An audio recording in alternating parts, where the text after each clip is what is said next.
Alors, je suis heureux d'être avec vous ce matin pour partager avec vous la parole de Dieu.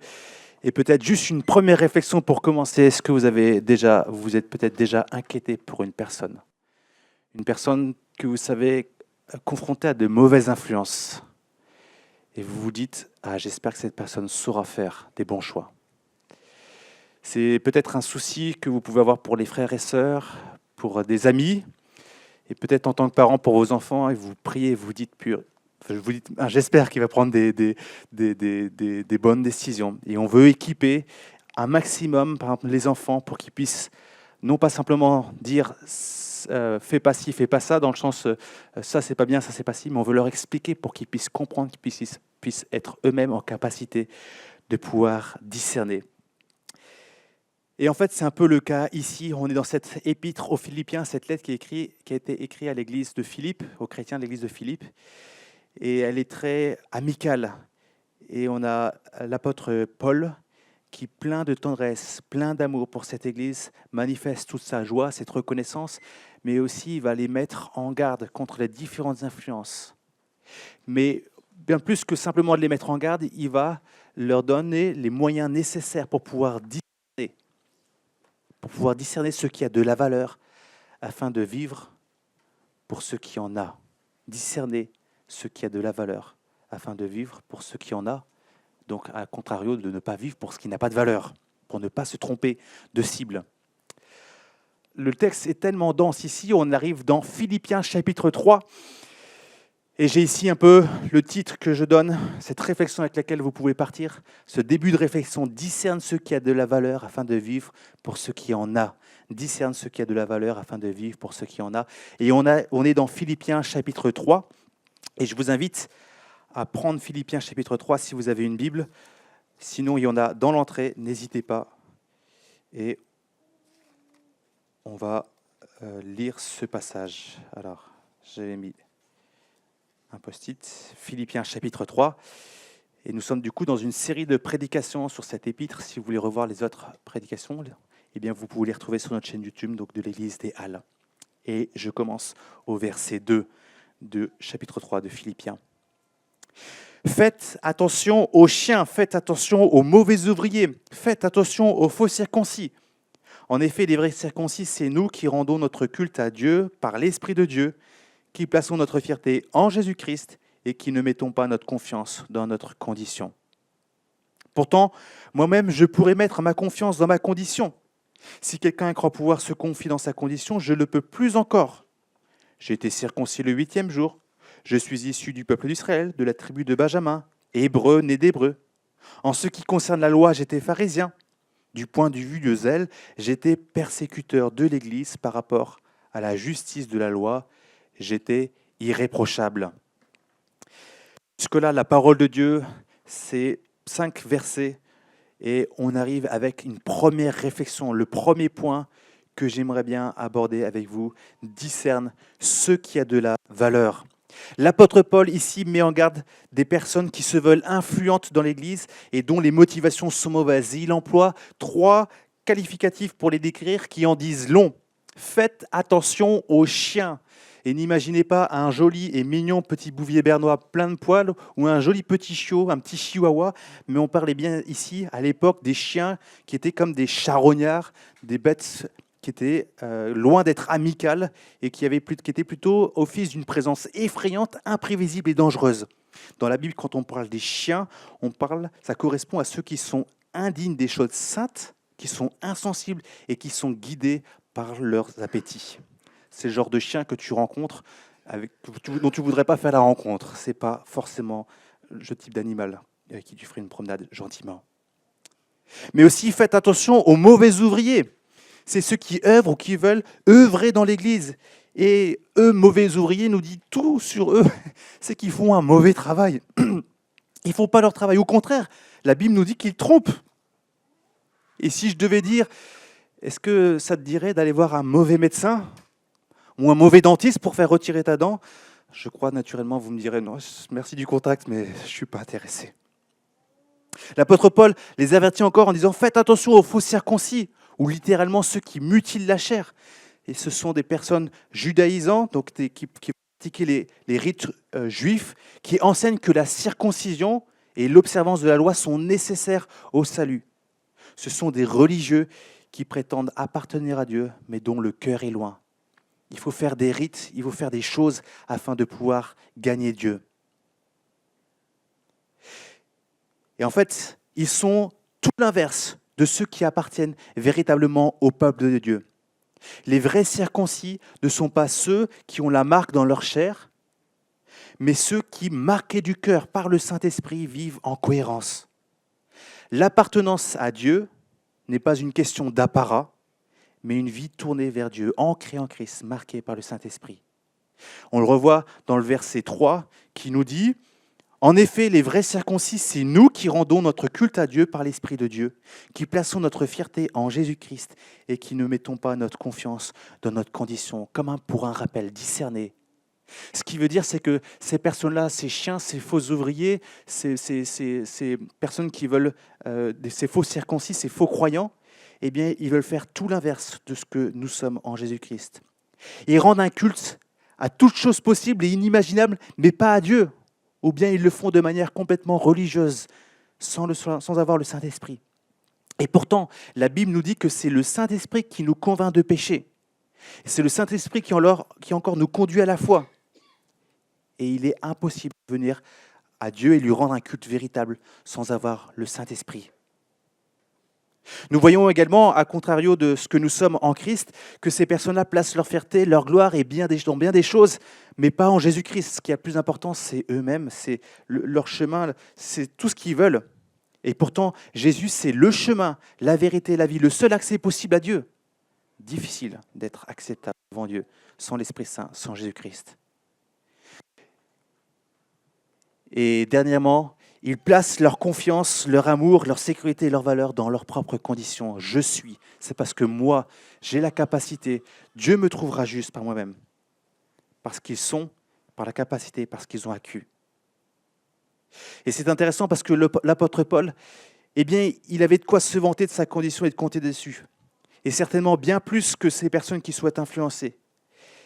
Alors, il va mettre en évidence ce qui avait pour lui de la valeur. Il fut un temps.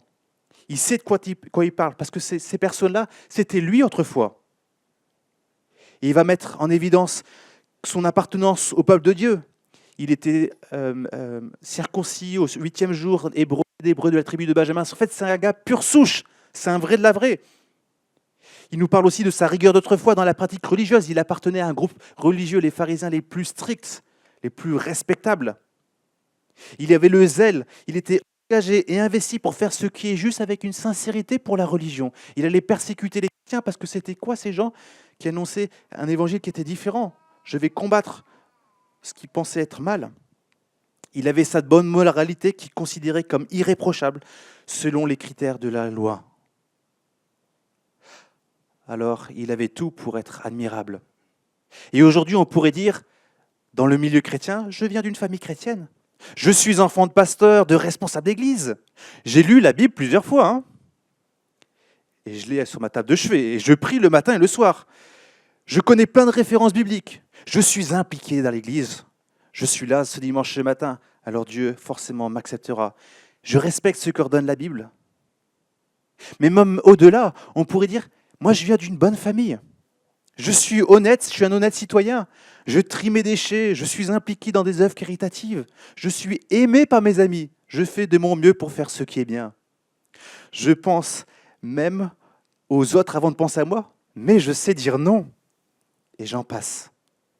Toutes ces qualités, et c'est marrant parce que c'est des choses qu'on m'a déjà dites comme qualité, toutes ces qualités qui, selon notre société, sont considérées comme bonnes et honorables, qui devraient permettre ou obliger à Dieu de nous accepter auprès de lui. Je suis quelqu'un de bien.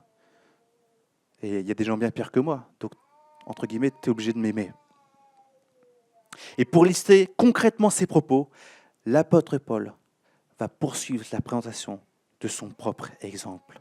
Et on arrive déjà au point numéro 2, vivre pour ceux qui ont de la valeur. On poursuit notre texte, versets 7 et 14, à partir du verset 7. Voilà ce que nous dit l'apôtre Paul. Il rebondit sur les qualités. Mais ces qualités qui étaient pour moi des gains, Je les ai regardés comme une perte à cause de Christ. Et je considère même tout comme une perte à cause de Christ, à cause du bien suprême, qu'est la connaissance de Jésus-Christ, mon Seigneur. À cause de lui, je me suis laissé dépouiller de tout et je considère tout cela comme des ordures afin de gagner Christ et d'être trouvé en lui, non avec ma justice, celle qui vient de la loi, mais avec celle qui s'obtient par la foi. La justice qui vient de Dieu, qui est fondée sur la foi. Ainsi je connaîtrai Christ, la puissance de sa résurrection et la communion à ses souffrances en devenant conforme à lui dans sa mort, pour parvenir, d'une manière ou d'une autre, à la résurrection des morts. Ce n'est pas que j'ai déjà remporté le prix ou que j'ai déjà atteint la perfection, mais je cours pour tâcher de m'en emparer, puisque de moi aussi Jésus-Christ s'est emparé. Frères et sœurs, je n'estime pas mon être moi-même déjà emparé, mais je fais une chose, oubliant ce qui est derrière moi et me portant vers ce qui est devant, je cours vers le but pour remporter le prix de l'appel céleste de Dieu en Jésus-Christ. La parole de Dieu. Un bouleversement, du coup, a eu lieu dans la vie de l'apôtre Paul. Toutes ces qualités qui avaient de la valeur pour obtenir la vie devant Dieu, par laquelle il pouvait se pavaner et pouvait dire à Dieu, tu me dois, n'en ont plus. Pourquoi ? Parce qu'il a expérimenté quelque chose de bien plus précieux, de plus grand, de plus satisfaisant, le bien suprême, Jésus-Christ. C'est comme si tu avais mangé du saucisson top prix tout au long de ta vie, et qu'un jour tu découvres un vrai saucisson d'un artisan et tu te dis, waouh, là je goûte à quelque chose qui a beaucoup plus de goût, beaucoup plus de valeur, un peu moins de gras, et c'est bon. Et quand on revient à tes anciens saucissons du top prix, tu manges ça et tu te dis, mais c'est complètement fade, le gras il a un drôle de goût. Parce que l'apôtre Paul a goûté à quelque chose d'extraordinaire, le bien suprême, Jésus-Christ. Et il va nous préciser 5 éléments qui ont conduit son choix à renoncer à tout pour ce qui lui semblait acceptable pour Dieu, pour saisir Jésus-Christ. Et on va les regarder ensemble.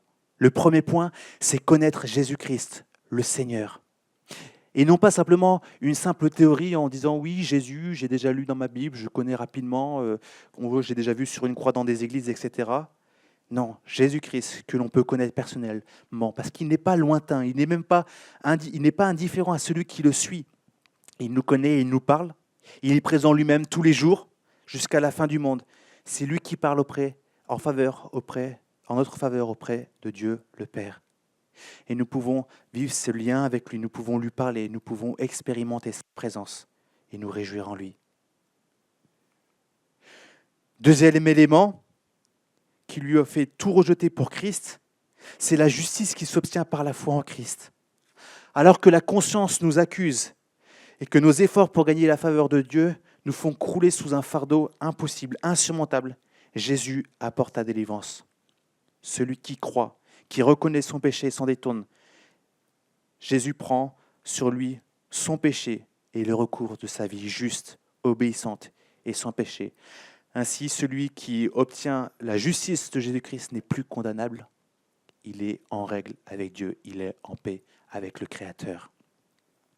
Troisième élément qui lui fait tout rejeter pour Christ, c'est la puissance de sa résurrection.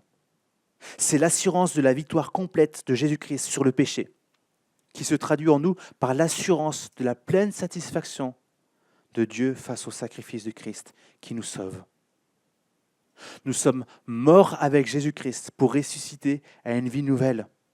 Et c'est cette même puissance qui est à l'œuvre en nous pour nous transformer notre vie, pour que nous puissions grandir à la ressemblance de Jésus-Christ. Quatrième élément qui lui fait tout rejeter pour Christ, la communion à ses souffrances en devenant conforme à lui dans sa mort. L'épreuve, lorsqu'elle est partagée, crée des liens forts. Et suivre Christ en marchant dans ses voies, on se souvient de Jésus-Christ, lui le sacrifice volontaire, celui qui a été obéissant jusqu'à la croix, celui qui s'est soumis à la volonté de Dieu le Père, celui qui agit avec humilité, celui qui agit par amour. C'est lui que nous voulons suivre. Et même si cela conduira à des souffrances, s'ils ont persécuté le Maître à bien plus forte, pourquoi vous ne persécuterez pas vous, nous, ses disciples? Mais dans tout cela, nous avons l'assurance de sa présence, de son soutien. Rien ne peut nous séparer de son amour, ni même les puissances, les dominations ou la mort, nous rappelle la parole. Et le cinquième et dernier élément qui lui fait tout rejeter pour Christ, c'est pour parvenir à la résurrection des morts. Celui qui est à Christ a l'assurance de la vie éternelle, qui sous-entend échapper à la mort, à la condamnation éternelle, pour partager la gloire éternelle de Jésus-Christ. N'est-ce pas extraordinaire? Qui veut prétendre à une relation aimante, fidèle et constamment pertinente? Qui voudrait être définitivement débarrassé du fardeau de ses manquements et être au bénéfice d'un sacrifice plein d'amour? Qui aspire à l'œuvre puissante de transformation de sa vie pour être capable de faire de belles choses? Qui aimerait affronter les épreuves se sachant accompagnant, soutenu et compris, resserrant les liens comme jamais avec ce compagnon de combat? Qui attend le repos, la fin, qui marque la justice et le renouvellement physique? Et je vous assure, ce n'est pas là les ingrédients d'un bon film qui nous rendrait un peu nostalgiques de quelque chose de plus grand. C'est bel et bien Jésus-Christ, le plus grand bien. Et Paul a considéré comme nul ce qui autrefois, d'après lui, était un gage d'acceptation pour Dieu, de Dieu. Tout cela pour suivre Jésus-Christ. Il a rejeté ses saucissons de mauvais goût pour un bon saucisson, pour reprendre l'illustration. Cette décision est possible car Christ s'est emparé de lui. La voie qu'il emprunte est possible uniquement grâce à l'œuvre de Dieu. Souvenez-vous, dans ce même épître, chapitre 2, verset 13, c'est Dieu qui produit en vous le vouloir et le faire. Il a choisi Christ et il sait que ce sera un combat constant. Et il nous parle de cette fameuse course. Il faut courir. Et c'est quoi cette course? On pourrait se dire, courir, courir, courir. Moi, je ne suis pas un grand coureur, mais je sais que courir, ça demande de l'effort.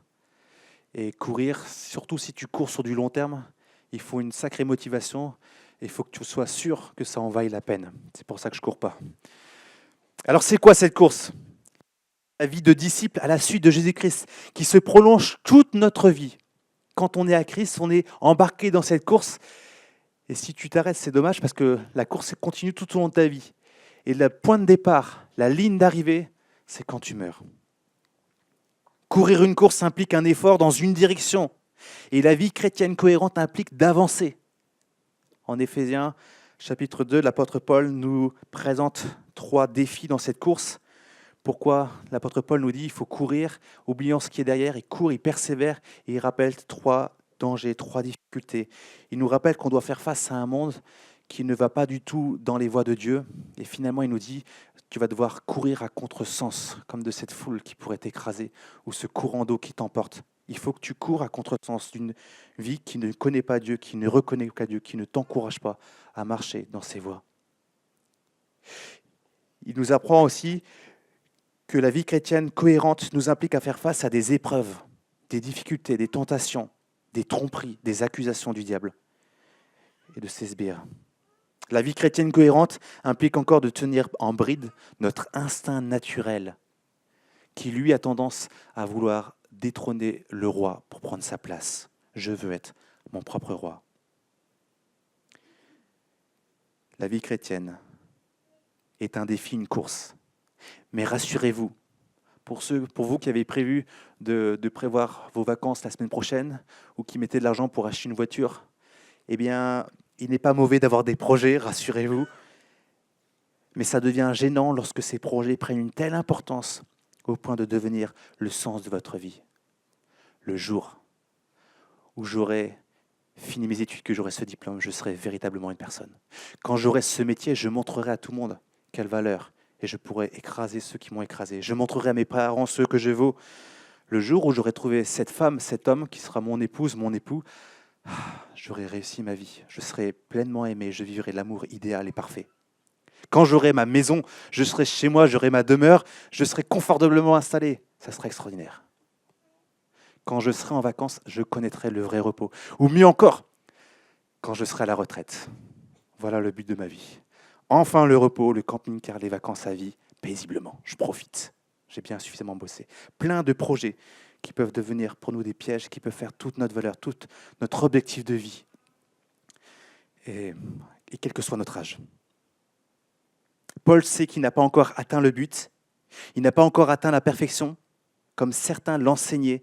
Et c'est des personnes qui veulent dire, en fait, pour que tu puisses atteindre Dieu, il faut que tu sois parfait, il faut que tu sois sans péché, il faut que tu atteignes tel niveau, il faut que tu fasses tel pèlerinage, telle pratique religieuse. Mais ce n'est pas le cas ici. Il court vers le but, et il regarde, il persévère. Et nous verrons plus tard les conseils qu'il nous donne pour tenir le cap. En fait, ici, cette marche de la vie chrétienne, c'est un peu comme cet étudiant qui quitte son pays pour faire ses études dans un autre pays. Il le peut parce que ses parents et sa famille se sont cotisés, ils ont donné ce qui est nécessaire. Alors il a du travail devant lui, il est motivé et il se dit « Allez, je vais dans ce pays-là, mon objectif c'est d'atteindre ce diplôme, ça me permettra d'avoir ce boulot, je pourrai prendre soin de ma famille, je pourrai rembourser mes dettes, je pourrai avoir une situation qui sera confortable.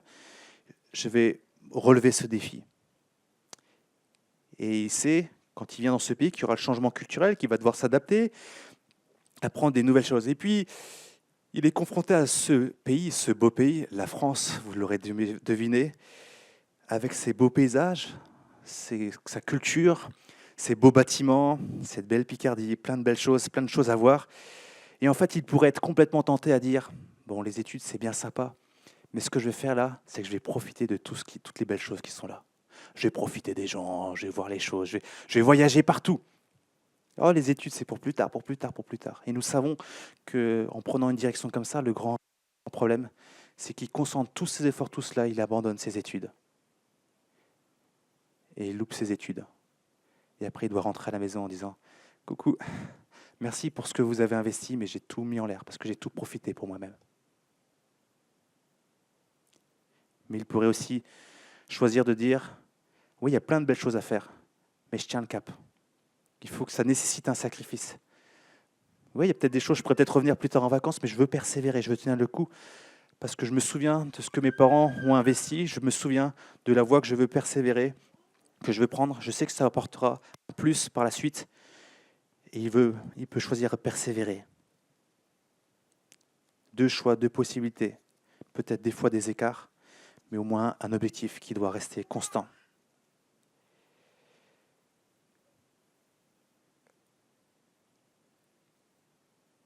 Du but de notre vie découle toute notre conduite et nos choix de vie. Si vous êtes ici ce matin, je suis heureux de vous voir ce matin et je prie que le but de notre vie ne soit pas notre glorification personnelle, mais bel et bien le désir d'adorer et de suivre notre Seigneur et de vivre la communion. L'apôtre Paul vivait selon les standards de ce monde, mais n'avait pas la paix avec Dieu. Le changement opéré par Jésus-Christ a complètement bouleversé sa vie. Il n'avait plus besoin de prouver sa valeur. Il l'a obtenu en Jésus-Christ. Alors ce n'est pas la course ou la persévérance qui sauve, il faut bien le rappeler, comme peuvent prétendre certaines religions, fais le bien, atteins tel niveau ou rejoins le divin. C'est bel et bien parce que Christ nous a sauvés que nous courons. C'est comme le mariage, me permettez-moi une autre illustration, le mariage, eh bien, c'est des fois aussi un défi dans le mariage, c'est qu'on manifeste tout notre amour pour la personne aimée, et une fois qu'on arrive au mariage, on dit c'est acquis, et après on se repose sur les lauriers, ça va se faire tout seul. Mais la vie chrétienne, c'est pas comme ça. Nous sommes à Christ, engagés à lui, comme dans ce lien de mariage, et nous persévérons avec lui en entretenant l'amour, en poursuivant, en étant cohérent et concret. Autrement, vous le savez, si on ne prend pas soin de son mariage, c'est comme un engagement creux et c'est voué à l'échec. Courir. Et ceci nous amène au troisième point. Choisis maintenant ce qui a de la valeur afin de vivre pour. Et on va lire la suite à partir du verset 15. On lit ensemble. Nous tous donc qui sommes mûrs, adoptons cette attitude. Et si vous êtes d'un autre avis sur ce point, Dieu vous éclairera aussi là-dessus. Seulement, là où nous en sommes, marchons dans la même direction et vivons en plein accord.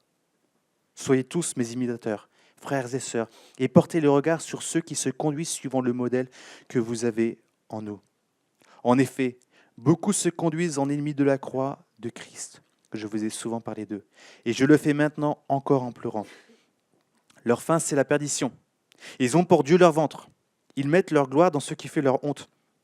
Ils ne pensent qu'aux réalités de ce monde. Quant à nous, notre droit de cité est dans le ciel, dont nous attendons aussi comme sauveur le Seigneur Jésus-Christ.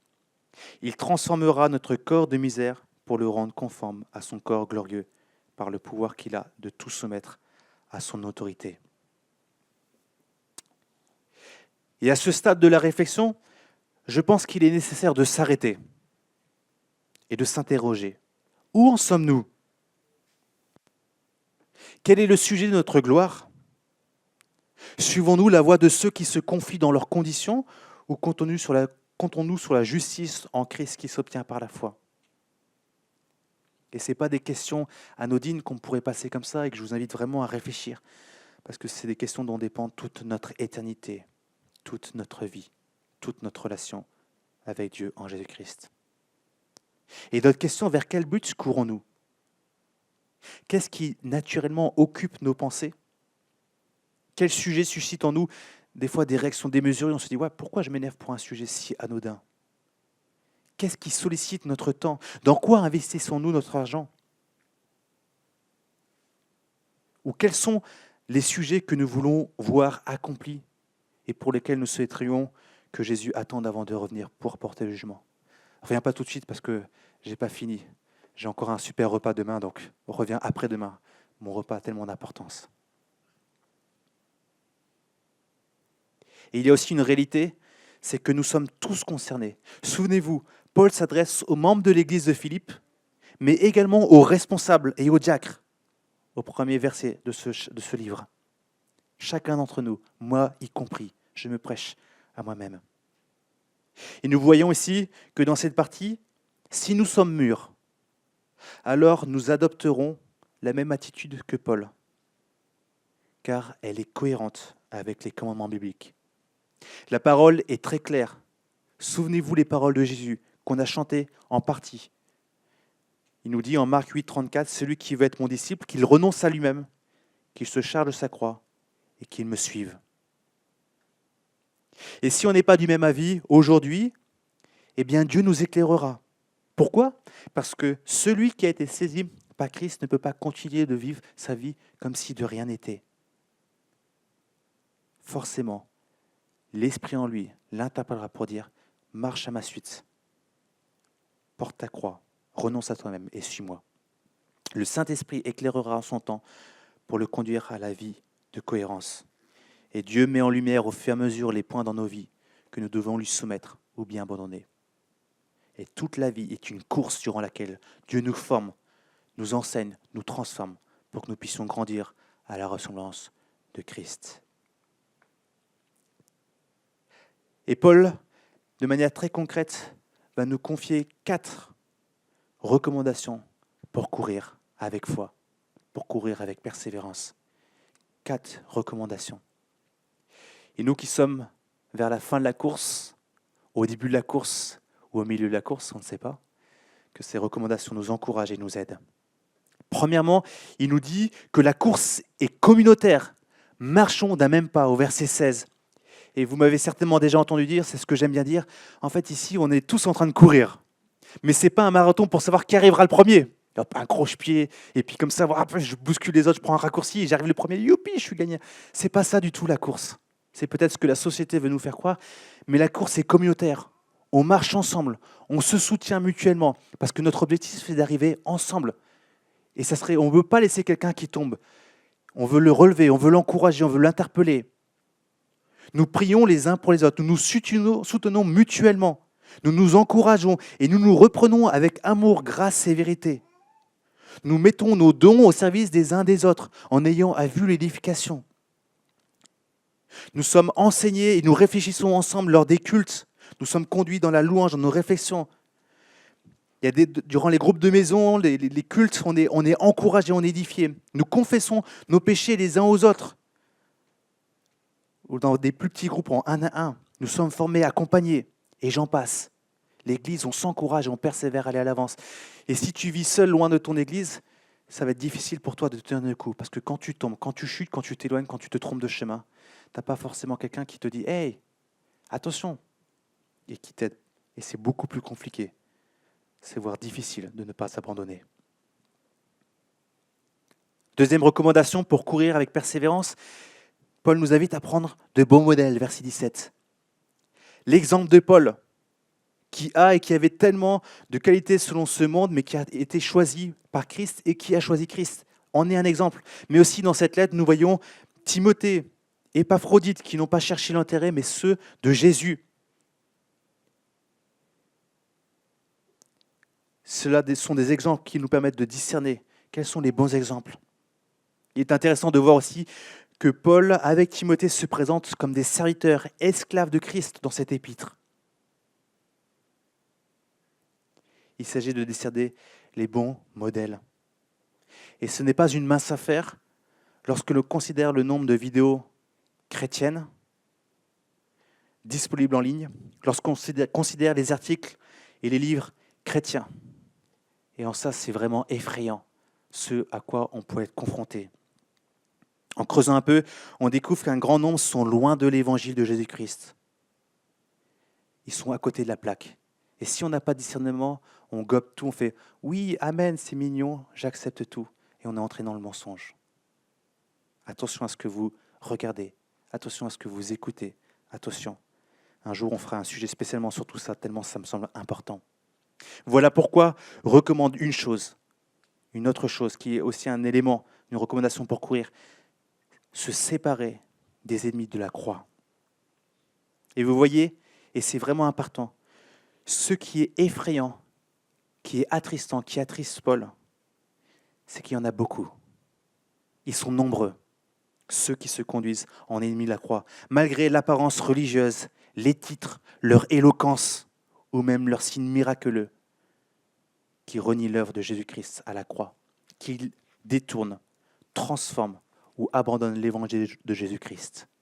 La Bible les décrit comme des séducteurs, des personnes au discours creux, incohérents, en somme un peu « faites ce que je dis, mais pas ce que je fais ».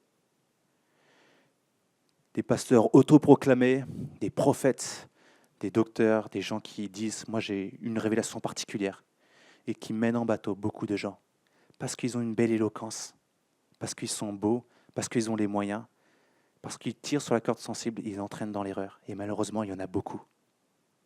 Jésus dit à leur propos, lors du jugement dernier, Matthieu 7, versets 22-23, « Beaucoup me diront ce jour-là, après les avoir exclus, « Seigneur, Seigneur, n'avons-nous pas prophétisé en ton nom? N'avons-nous pas chassé des démons en ton nom? N'avons-nous pas fait beaucoup de miracles en ton nom ?»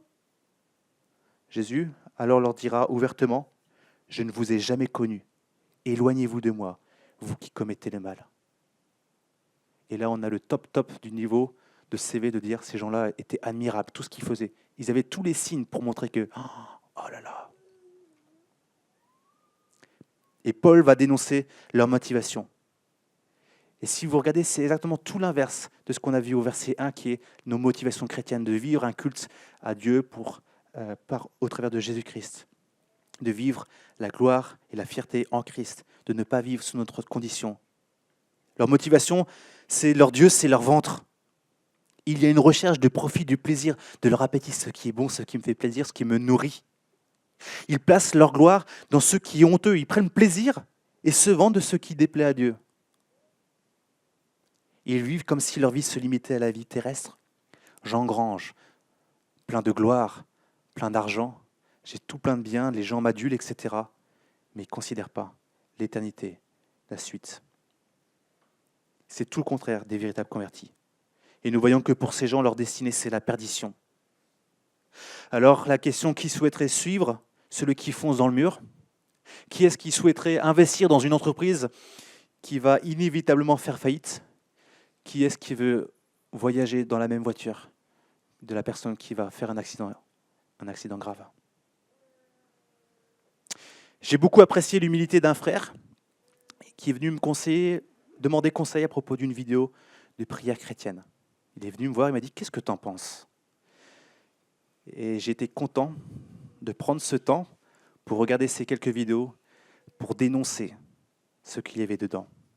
Ces propos, oui, tu es quelqu'un de bien, tout ira bien dans ta vie, et tous ces propos-là, c'est tout le temps tourné en boucle, etc. Mais on voyait que l'absence de Christ, l'absence de dénoncer le péché, l'absence de la repentance, l'absence de la vie de disciple, l'absence de la communion fraternelle. Plein d'éléments. Tout était sentimental. Et j'étais heureux de pouvoir dénoncer. J'étais heureux que ce frère me pose la question de pouvoir dénoncer, pour dire fais attention, si tu écoutes ça, tu vas te laisser embobiner. Tu vas écouter ça, ça va te nourrir. Et tu vas commencer par croire ce qui est dit. Et finalement, ce n'est pas biblique. Ce n'est pas Dieu qui te parle. Ce n'est pas cohérent et ancré dans la parole de Dieu. Que Dieu nous donne cette humilité pour discerner, pour demander à aller voir un frère, une sœur, est-ce que c'est cohérent ce que je regarde? Ou est-ce que c'est vraiment incohérent? C'est vraiment important. Des fois, c'est subtil. Et c'est pourquoi la dernière recommandation pour courir, c'est garder en ligne de mire les promesses éternelles. Celles-ci sont présentes dans la parole de Dieu. On a dit que la parole de Dieu est inspirée, utile pour enseigner, pour instruire et pour convaincre, pour pouvoir marcher dans la justice de Dieu. La parole est vivante. Elle nous donne de pouvoir discerner. Même pour ma prédication, discerner par rapport à la parole. Et Paul oriente nos regards vers notre citoyenneté céleste, pour aspirer à cette gloire éternelle qui nous attend auprès de Jésus-Christ, le Sauveur et Seigneur, dans un nouveau corps, là où le péché ne sera plus. Nous n'aurons plus à lutter et à souffrir de ses effets. Nous vivrons une relation pleine et parfaite. Et nous serons, nous serons dans sa présence avec Jésus-Christ. Et ce sera extraordinaire. C'est le prix de l'appel céleste, cette espérance glorieuse qui attend le véritable croyant. C'est le prix vers lequel nous courons, devenir semblables à Jésus-Christ. 4 éléments importants. Mais un petit dernier que j'ai gardé en bonus pour vous. Peut-être que les petits malins ont repéré et dire « Mais Jonathan, tu nous as dit tout chapitre 3 et nous avons commencé au verset 2. Explique-moi. » Eh bien, je vous invite à prendre aussi ce premier verset pour donner un élément supplémentaire. Peut-être comme un résumé très général, mais qui nous invite, j'espère, à ne pas oublier tout ce que l'apôtre nous a dit avant. Il commence ce chapitre en disant « Maintenant donc, mes frères et sœurs, réjouissez-vous dans le Seigneur. » Je n'hésite pas à vous écrire les mêmes choses et cela contribue à votre sécurité. Maintenant, ici-bas, choisissons de nous réjouir dans le Seigneur Jésus-Christ, de trouver notre plaisir constamment en Jésus-Christ. Si autre chose prend sa place, si nous trouvons autre chose comme étant quelque chose qui nous apporte plus grande satisfaction, plus grande joie, alors Jésus-Christ sera mis de côté. Trouve ta joie en Jésus-Christ. Réjouissez-vous dans le Seigneur. C'est même pas trouve ta joie, c'est réjouis-toi. C'est comme un commandement. Réjouis-toi dans le Seigneur. Il ne s'agit pas d'un bonheur qui est fluctuant, qui dépend selon les circonstances. Je suis content parce qu'il fait beau. Ah bah je suis plus content parce qu'il fait pas beau. Bienvenue en Picardie. Mais, et pas que, mais vraiment une joie qui dépend de Jésus-Christ et de ses promesses. Jésus-Christ est le même. Il ne change pas. Ses promesses sont dignes de confiance. S'il nous dit que nous sommes à lui, c'est pour l'éternité. S'il nous dit qu'il nous a aimés, ce n'est pas juste quand nous sommes bien, quand nous le suivons, quand nous faisons ce qui est juste, mais qu'il nous a acquis à grand prix. S'il nous a promis que nous serons avec lui pour l'éternité, c'est que nous le serons. S'il nous a promis qu'un jour nous serons semblables à lui, nous le serons. Et voilà ce qui fait notre joie. Jésus-Christ, tu as manifesté plein d'amour, plein de bonté, plein de patience, plein d'humilité. Tu t'es donné pour moi. Rien n'est plus grand, rien n'est plus beau que toi. Je veux me réjouir en toi. Je choisis de me réjouir en toi. Que Dieu nous aide. Tout dépend de lui. Le pardon, la justice, l'espérance, le bien le plus suprême, c'est de le connaître. Et Christ se laisse connaître. Et Paul n'hésite pas à se répéter, car c'est un sujet salutaire. Vous avez déjà entendu, réentendu, attendu en nouveau, et vous entendrez encore tout au long de votre vie, et je vous le souhaite, parce que c'est salutaire, c'est pour votre sécurité, c'est nécessaire, c'est pour notre sécurité. Alors on va quand même arriver à la fin de ce passage, et j'aimerais bien conclure. Ce passage est un appel à sonder nos cœurs, nos motivations. À qui appartenons-nous aujourd'hui ? En qui trouvons-nous notre joie ? et à évaluer nos choix de vie. Dans quoi plaçons-nous notre valeur? Quel est le but de notre vie? Quels sont les modèles qui nous motivent? Qu'est-ce que tu regardes? Qu'est-ce que tu écoutes? Quelle place a la parole de Dieu? C'est une invitation à se laisser saisir par Christ, à en vivre en disciple, pour vivre en disciple une vie cohérente. C'est une invitation à vivre dans ce lien de communion concrète avec Jésus-Christ, partagé avec les frères et sœurs, à vivre le pardon, la justice et l'espérance en Christ, dans une joie que rien ni personne ne pourra nous retirer. Alors que ferons-nous? Que feras-tu? Discerne ce qui a de la valeur, afin de vivre pour ce qui en a. Ne te trompe pas, ne choisis pas ce qui n'a pas de valeur, pour vivre avec ce qui n'en a pas, et finir avec ce qui n'en a pas. Que Dieu nous bénisse dans nos échanges, nous interpelle, et que nos cœurs ne soient pas durs, orgueilleux, pour ne pas être à l'écoute de Dieu notre Père qui nous parle. Amen.